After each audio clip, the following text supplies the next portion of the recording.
기대하세요. 하나된 BBCN과 윌시은행이 만드는 희망의 금융, 뱅크 오브 호프 제공입니다. 플러싱에 있는 퀸즈 장로교회가 다민족 선교센터 건축 기금을 마련하기 위해 바자회를 열었습니다. 베이사이드로 이전한 뉴욕 초대교회가 창립 35주년을 맞아 수준 높은 음악회로 하나님께 감사의 찬양을 올려드렸습니다. 임기를 한 달여 남긴 뉴욕교협 회장 이종명 목사가 앞으로도 한인사회와 함께하는 교협이 되길 소망했습니다. 첫 번째 담비 플러스 시간에는 찬양으로 주님의 사랑을 전하는 월드미랄 합창단을 찾아갔습니다. 시청자 여러분 안녕하십니까? 담비TV 뉴스입니다. 10월에 들어서면서 가을의 청명한 하늘이 더욱 높아 보입니다. 저희 담비TV는 가을을 맞아 보다 생생한 복음의 현장을 전해드리는 뉴스 플러스를 신설했습니다. 또한 한인사회의 주요 이슈를 짚어보고 다양한 정보를 제공하는 뉴스 브리핑 코너를 마련했습니다. 먼저 첫 번째 소식입니다. 플러싱에 있는 퀸즈 장로교회는 한국어를 비롯해 영어, 중국어, 러시아어에 이르기까지 다양한 민족이 함께 하나님을 찬미하는 다민족 예수 공동체를 만들어가고 있습니다.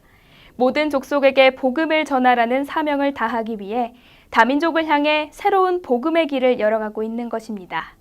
교회는 복음의 전초기지 역할을 할 수 있는 다민족 선교센터를 짓기 위해 바자회도 마련했습니다. 지난 1일 다민족 선교센터 기금 마련 바자회가 열린 퀸즈 장로교회. 주차장에서부터 지하식당에 이르기까지 다양한 생필품과 먹거리로 가득 찬 교회는 한국의 전통시장을 연상케 합니다. 자녀들과 함께 물건을 고르는 한인뿐만 아니라 저렴한 옷을 찾는 타민족 행인들까지 가세하면서 문전성시를 이룹니다. 다민족 교회답게 중국어와 러시아어 교인들도 바자회에 참여하면서 다민족 문화의 장을 연출하기도 합니다. 한마음 한뜻으로 바자회를 준비한 교인들은 주님의 사랑을 담아 환한 웃음으로 고객을 맞았습니다. 바자회를 통해 모금한 돈은 다민족 선교센터를 짓는 데 사용할 예정입니다. The purpose of the bazaar is to raise funds for a new building. We want to raise up a church building for multi-generational use so that families can come and worship together and so that, the children of our parents and then their children can come together into a single house and, worship God together. 교회는 물건을 팔면서 주님의 사랑도 함께 전했습니다. 전도 부스를 따로 마련해 복음을 전할 뿐 아니라 모든 사람들이 함께 주님을 찬양하기도 했습니다. 새 성전을 통해서 다민족 사역을 이제 정착시키기 위한 첫걸음이기 때문에 아주 의미가 깊습니다. 우리 퀸장로교회 모든 성도님들이 즐거운 마음으로 이 바자회를 통해서 하나님 앞에 영광을 올려드리는 것을 다 기쁜 마음으로 참여하고 매년 2차례에 걸쳐 열리는 바자회는 플러싱 지역 타민족 이웃들도 함께 나누는 커뮤니티 행사로 자리매김하고 있습니다. 베이사이드 시대를 열어가고 있는 뉴욕 초대교회가 창립 35주년을 맞아 수준 높은 음악회로 하나님께 감사의 찬양을 올려드렸습니다. 교회는 나눔과 사랑이 넘치는 교회, 예배가 살아있는 교회를 꿈꾸며 새로운 출발점에 섰습니다.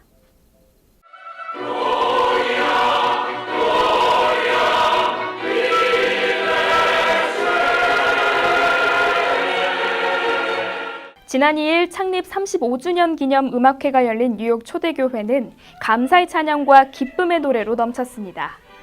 이태영 지휘자가 이끄는 연합합창단은 지난 35년간 교회를 지켜주신 하나님께 감사하는 마음을 담아 음악으로 표현했습니다. 전문 음악인들로 구성된 캐리그마 남성 중창단은 남성미 넘치는 힘과 하모니로 청중들의 마음을 울렸습니다. 소프라노 김수정과 성희연, 메조소프라노 박영경 등은 전문 성악인답게 화려한 창법으로 수준 높은 솔리스트 무대를 장식했습니다. 김승희 목사는 35년을 하루같이 지켜주신 하나님께 모든 영광을 돌린다며 감사의 기도를 드렸습니다. 1981년 퀸즈 우드사이드에서 첫 예배를 드린 뉴욕 초대교회는 지난 2014년 베이사이드로 이전하고 새롭게 출발했습니다. 창립 35주년을 맞아 오는 23일 새 일꾼을 세우고 기념 예배를 드릴 예정입니다.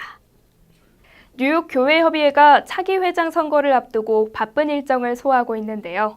임기를 한 달여 남긴 회장 이종명 목사는 한인사회와 함께하는 교협을 만들기 위해 노력해왔습니다. 앞으로도 한인사회의 울타리가 되기를 소망하는 이 목사를 만나봤습니다. 지난 9월 29일 뉴욕 교회 협의회 건물 3층 다락방에는 오랜만에 웃음꽃으로 가득 찼습니다. 누구나 편하게 커피 한 잔을 나눌 수 있는 카페 문을 열었기 때문입니다. 비록 공간은 좁은 편이지만 남을 먼저 생각하는 따뜻한 마음이 담겨 있는 곳입니다. 교협 회장 이종명 목사는 쉼터 공간을 마련하고 누구보다 환하게 웃었습니다. 임기를 한 달여 남긴 이 목사의 소망은 한인 사회와 함께하는 교협입니다. 특별히 내년도는 마르틴 루터가 성경으로 돌아가자는 그러한 슬로건을 내걸고서 종교개혁을 단행한 지 500주년이 되는 그런 해입니다. 그래서 우리 뉴욕 교계에도 이와 같은 종교개혁을 단행하는 그러한 마음으로 종교개혁을 일신해야 되겠다, 또 개혁해야 되겠다, 그런 마음을 가지고 시작을 했어요. 각 지역의 교협 회장님 그리고 목사회 회장님을 다 뉴욕에서 모여가지고 어떻게 하면은 새롭게 태어날 수 있는, 갱신되어질 수 있는 교회가 될 수 있겠는가 해서 이제 서로들 의견을 많이 교환했고, 거기서 나오는 것들을 서로 공유하면서 다 뉴욕을 비롯해서 뉴저지, 커네디컷, 필라델피아 이렇게 회장님들이 새롭게 모든 것을 심고 다져나간 줄로 그렇게 생각이 됩니다.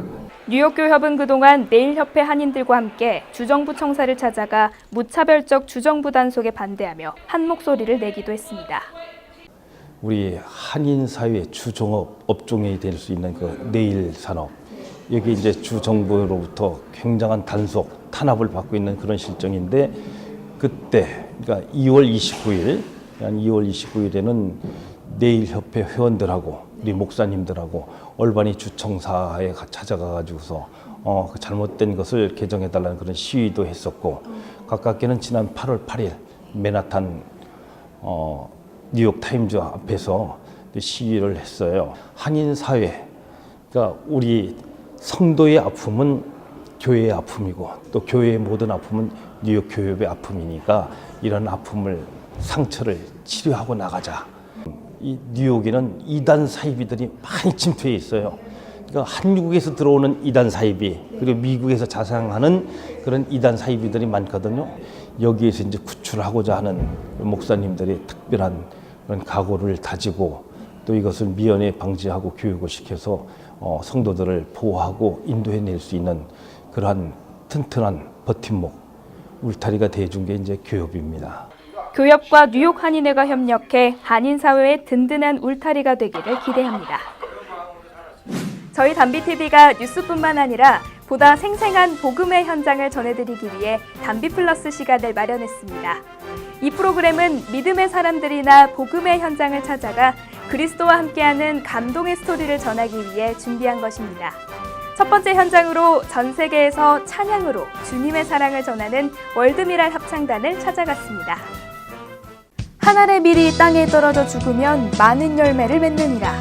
한 알의 미랄들이 모여 찬양으로 하나님의 사랑을 전하는 월드미랄 합창단. 뉴욕을 중심으로 시작된 미랄 합창단은 전 세계 18개 지회를 두고 24개의 합창단이 활동하고 있습니다. 이들은 해마다 전 세계를 돌며 찬양대 행진으로 미랄의 사명을 다하고 있습니다. 올해로 16회를 맞은 카네기홀 공연을 앞두고 전 세계 미랄 단원들의 막바지 연습이 한창입니다. 월드미랄 합창단을 이끌고 있는 믿음의 친형제 이더윈 목사와 이정진 장로를 만났습니다. 네, 안녕하세요. 안녕하십니까. 장로님. 네, 담비TV 뉴스에서 이제 특별하게 한번 코너를 만들어봤는데 담비 같은 사람들이라는 코너예요. 그래서 하나님이 살아서 역사하심을 직접 이제 인터뷰를 통해서 저희가 느끼고 또 귀하게 시청자분들한테 전하려고 이런 시간을 한번 만들어봤습니다. 예, 감사합니다. 오늘 첫 번째 그 주인공분들을 이렇게 월드미랄 그리고 이더윈 목사님과 함께 할 수 있어서 되게 영광이고요. 제가 가장 중요한 것들 그리고 궁금한 것들 몇 가지만 여쭤볼게요. 그 월드미랄이 계속해서 10몇 년간 이제 계속해서 공연도 하고 있고 많은 사역도 하고 있잖아요. 근데 그 시작이 어떻게 됐는지 좀 특별할 것 같아요. 왜냐면 장로님은 또 전공이 화공이시잖아요. 그래서 음악이 아니고 전혀 다른 분야인데 이런 걸 시작하게 된 그런 계기나 주요 활동 같은 게 있으면 좀 소개 좀 해주세요. 예, 우리 미랄 선교 합창단은 공식적으로는 1987년도 9월에 네. 저희들이 창단이 됐습니다만 사실은 그 창단된 거는 그냥 상징적인 의미고 그 이전에 이미 그 세계 미랄 선교회라고 하는 그 선교 단체 협의회에 등록돼 있는 한국의 그런 협의회에 등록돼 있는 그런 선교 단체가 전신입니다. 그래서 그 선교 단체가 미자립 교회를 돕고 또 개척교회를 세우고 선교사님들을 파송하고 하는 이제 그런 일들을 주로 하셨었는데 이제 제 때 와서 제가 이제 음악을 전공하게 되면서 그런 음악을 통해서 하나님께 찬양으로 선교하는 그런 단체로 이렇게 뭐 트랜스퍼라고 그럴까요? 이렇게 네. 되어졌습니다.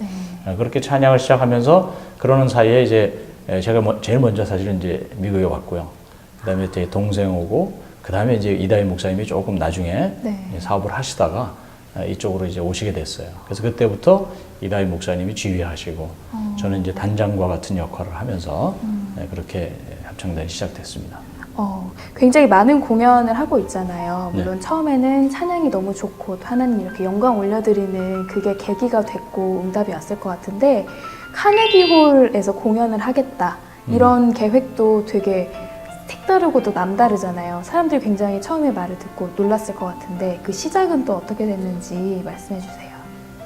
이 세상의 가장 높은 곳에 올라가서 하나님의 영광을 선포해라. 이게 이제 주신 감동이었습니다.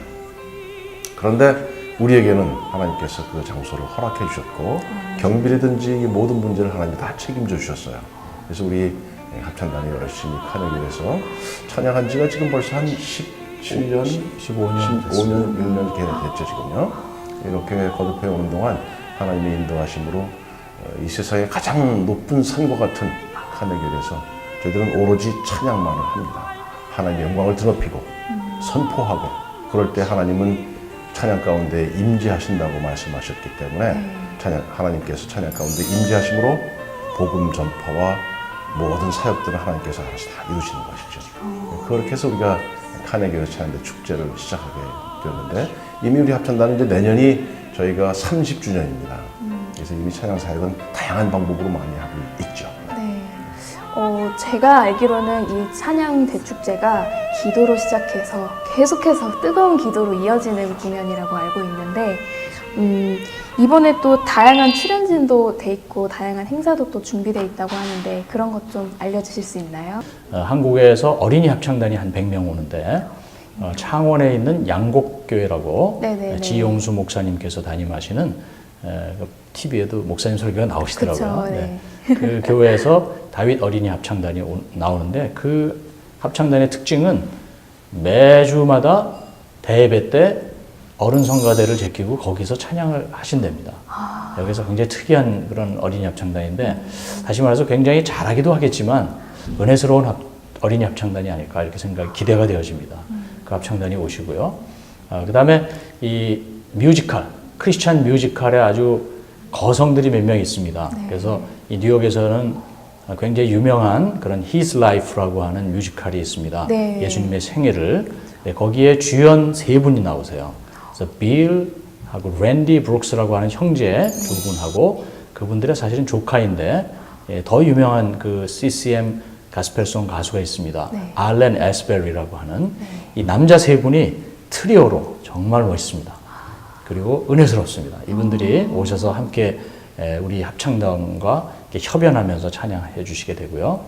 그 다음에 우리 합창단의 오랜 친구이기도 하고 이제는 은퇴하셔서 고향에서 조용히 이제 하나님께 조그만 찬양을 드리시면서 이렇게 사역하고 계신 휴 와디 장로님이 피아니스트고 올게니스트인데 지금 이제 나이가 80 정도 되셨습니다. 네.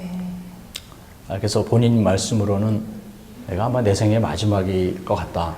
이다희 목사님이 초청을 해주셨는데 그전에는 계속 못 오시겠다고 그랬는데 이번에는 오시겠다고 말씀하셨어요. 그다음에 또 한 분은 스페셜 그 스피처로 이렇게 간증처럼 말씀해 주실 분이 한 분 오시는데 베티 린튼 여사께서 오십니다. 이분은 한국의 초기 선교사님의 자제분이세요. 한국 초기 선교사가 1800년대 후반에 이제 오시게 되는데 이 남장로교에서 이 전라도 쪽을 맡아서 선교를 하셨는데 거기에 린튼 패밀리가 오게 되는데 그 선교사님의 그 자제분이죠. 그러니까 태어나기는 전라남도 순창인가 거기서 태어나셨어요. 머리는 노랗고 미국 사람이지만. 네네. 그리고 한국말도 전라도 말로 얼마나 잘하시는지 몰라요. 아, 진짜요? 네. 근데 그분이 이제 연로하시지만 오셔서 한복을 다 입으시고 이렇게 이제 간증해 주시기로 했고, 그 외에도 우리 또 합창단에 유명한 음악가들이 많은데 그 중에서 소프라노 이윤지 자매가 또 솔로도 해주시고 이렇게 다양한 팀들이 나오게 됩니다. 어느 것 하나 쉽게 그리고 간단하게 될 수 있는 게 아닌데 이렇게 말씀만 이렇게 소개만 들어도 귀한 시간이 될 것 같다는 말씀이 저는 드네요. 확신합니다. 네. 그리고 또 이제 여기서 찬양 대행진 하시면서 선교지 가서 직접 또 찬양 선교 하시잖아요. 또 그런 것도 좀 설명해 주시면 좋을 것 같은데. 찬양 대행진은 저희 합창단이 매년 여름에 네. 1년에 한 번씩 해외 선교지를 찾아가는 겁니다. 네. 그래서 우리 합창단이 아까 말씀드린 대로 내년에 이제 30주년이 되는데 네. 이제 거의 30번을 해외에 나갔다는 얘기죠.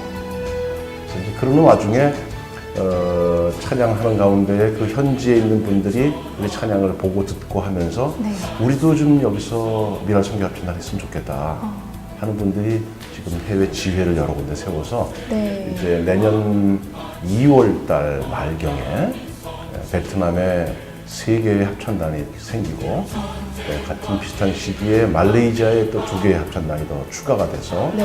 전체 그때 되면 아마 27개의 합창단이 우리가 지휘 합창단이 생기게 됩니다. 이렇게 되는 그 원동력이 제가 여름에 찬양 선교를 갔을 때 그 찬양 선교하는 모습을 보고 들으면서 그들이 감동이 생겨서 하게 되는 것이죠. 말씀만 들어도 제가 감동이 밀려와서 할렐루야 외치고 싶네요.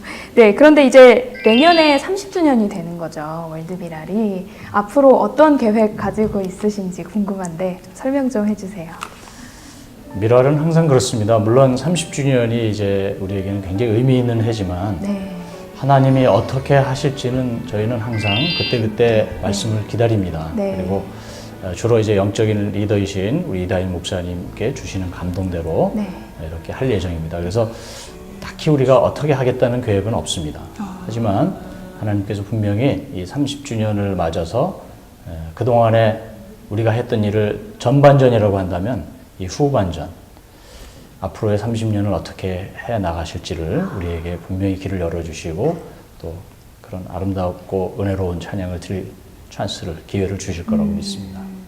좀 부월해서 말씀을 드리면 이제 올해 우리 찬양대 축제 카네글에서 있는 그 포스터를 보시면 아시지만 네. 언더우드 선교사 서거 100주년 기념으로 우리가 이번에 일을 하게 됩니다. 네. 예, 아시는 대로 언더우드 선교사님은 우리나라에 최초에 오신 선교사님이시고 그분의 그 선교 사역을 통해서 결국은 우리들이 다 예수를 믿게 된 것이죠. 그래서 이런 것들을 우리가 기념하면서 그 정신을 우리가 다시 찾고 우리가 물려받고 하는 일들이 중요하죠. 네. 아멘. 감사합니다. 네, 지금까지 담비 같은 사람들 이전징 장로님 그리고 이다윈 목사님을 만나봤습니다. 목사님 감사합니다. 장로님 감사합니다. 감사합니다. 네, 중앙일보와 한국일보로 살펴보는 한 주간의 한인사회 소식입니다. 먼저 중앙일보부터 살펴보겠습니다. 지난달 29일 오전 출근 시간에 뉴저지주 호보큰역에서 통근열차가 탈선한 후 플랫폼으로 돌진하는 대형 사고가 발생했습니다. 사고가 난 호보큰역은 뉴욕과 뉴저지를 연결하는 교통의 허브로 주중에는 하루에 5만 명이 이용하는 곳인데요.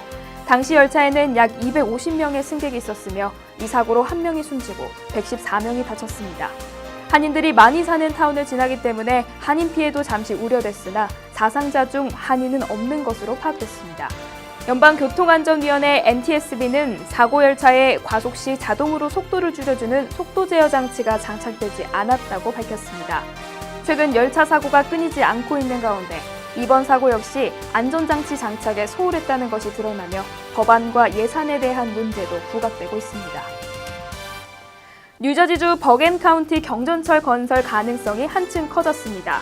휘발유세 증세를 통해 버겐 카운티 경전철이 지원 프로젝트로 결정된 건데요. 이 계획은 지난 2009년부터 공론화됐었지만 예산 문제 등으로 좀처럼 실현되지 못하고 있었습니다. 하지만 지난달 30일 발표된 뉴저지주 교통기금 확충안에 휘발유세 증세를 통해 뉴저지주 교통 인프라를 구축하겠다는 내용이 발표되며 더욱 기대가 모아지고 있습니다. 경전철이 리지필드, 잉그로드 등 한인 밀집 지역까지 연결된다면 기차를 통한 맨해튼 이동이 가능해지는 등 대중교통 편의성이 크게 개선될 것으로 전망됩니다. 뉴욕타임스에 따르면 전체 유권자의 4%를 차지하는 아시안 유권자가 과거에는 정치적으로 공화당에 가까웠지만 최근 진보로 급속도로 변하고 있다고 보도했습니다. 이에 따라 공화당은 보수층 약화 현상을 우려하고 있는 것으로 나타났는데요. 이런 선호 경향은 특히 올해 대선에서 더욱 거세질 것으로 전망됩니다. 뉴욕타임스는 올해 대선에서 공화당 후보로 출마한 도널드 트럼프의 이민자 유입 감소 정책으로 공화당에 대한 아시안들의 비호감은 더욱 거세질 것이라고 진단했습니다. 갑질 의혹을 받고 있는 김기환 뉴욕 총영사가 사실과 다르다는 입장을 밝혔습니다. 지난 2일 뉴욕 총영사관에서 진행된 국정감사에서 김 총영사는 많이 왜곡되고 사실과 다른 내용들이 인터넷에 유포됐다고 설명했습니다. 또 최근 아시아나 다이아몬드 카드 불법 수수 의혹에 대해서도 사용한 적이 없다고 주장하며 김영란 법을 지킬 것이라고 말했습니다. 다음은 한국일보로 넘어가 보겠습니다. 500만 불체자 추방 유예는 끝내 물거품이 됐습니다. 오바마 행정부가 2014년 11월 불체자의 추방 유예 행정명령을 발동했지만 결국 연방 대법원이 재심 청구를 거부하며 백지화됐습니다. 불법 체류 이민자들의 마지막 희망이었던 만큼 이번 결정에 대해 뉴욕 이민자연맹은 깊은 실망감을 나타냈습니다. 더불어 이번 결정으로 이민개혁이 대선의 중요한 쟁점으로 떠오를 가능성도 높아질 것으로 전망되고 있습니다. 지난 9월 30일 주지사와 주 상하위원회 회동에서 뉴저지주의 휘발유세와 판매세 조정안이 나왔습니다. 이번 합의는 뉴저지주의 교통시설 개선 기금을 위한 방안으로 휘발유세는 오르고 판매세는 내린다는 내용입니다. 잠정 합의안을 자세히 살펴보면 휘발유세는 37.5센트로 상향 조정을, 판매세는 7%에서 6.625%로 하향 조정된다고 합니다. 이 밖에도 퇴직소득세와 면제 한도 금액은 상향 조정되며 저소득층과 재향군인을 위한 세제 혜택은 확대할 것이라고 나타나고 있습니다. 지난 1일 2016 코리안 퍼레이드가 열려 세계의 수도 한복판에 코리안 아메리칸을 향한 환호가 넘쳤습니다. 한민족의 멋과 다양성을 세계인의 잔치로 승화시키며 뉴욕 한인 커뮤니티의 힘과 긍지를 보여준 이 행사는 한인사회 각계를 대표하는 150여 개의 참가팀들의 행진으로 모든 뉴요커들에게 화합과 공존의 메시지를 전달했습니다. 최근 들어 한인마트는 물론이고 델리, 네일 등 한인업소들의 좀도둑이 기승을 부리고 있습니다. 매장 내를 돌며 고객의 가방을 노리는가 하면 외투를 활용해 옷 속에 물건을 숨겨 빠져나가는 수법입니다. 퀸즈 플러싱과 브루클린, 뉴저지 등 한인업소가 밀집한 곳곳에 과감한 절도 행각이 자주 발생하고 있습니다. 곧 추수감사절과 크리스마스 등의 쇼핑 시즌을 앞두고 업계 관계자들은 CCTV에 찍힌 얼굴 사진을 매장 앞에 붙여놓는 방법으로 주의와 재발 방지에 최선을 다하고 있습니다. 지금까지 신문으로 살펴본 한인사회 소식이었습니다. 철학자 존 헨리는 감사는 최고의 항암제이자 해독제이며 방부제다라는 말을 했습니다. 그만큼 우리의 삶에 감사가 넘칠 때 긍정적인 효과가 크다는 건데요. 일상에서 작은 감사를 많이 발견하고 더욱 큰 행복을 누리길 바랍니다. 새롭게 단장한 담비TV 뉴스는 여기까지입니다. 시청해주신 여러분 감사합니다.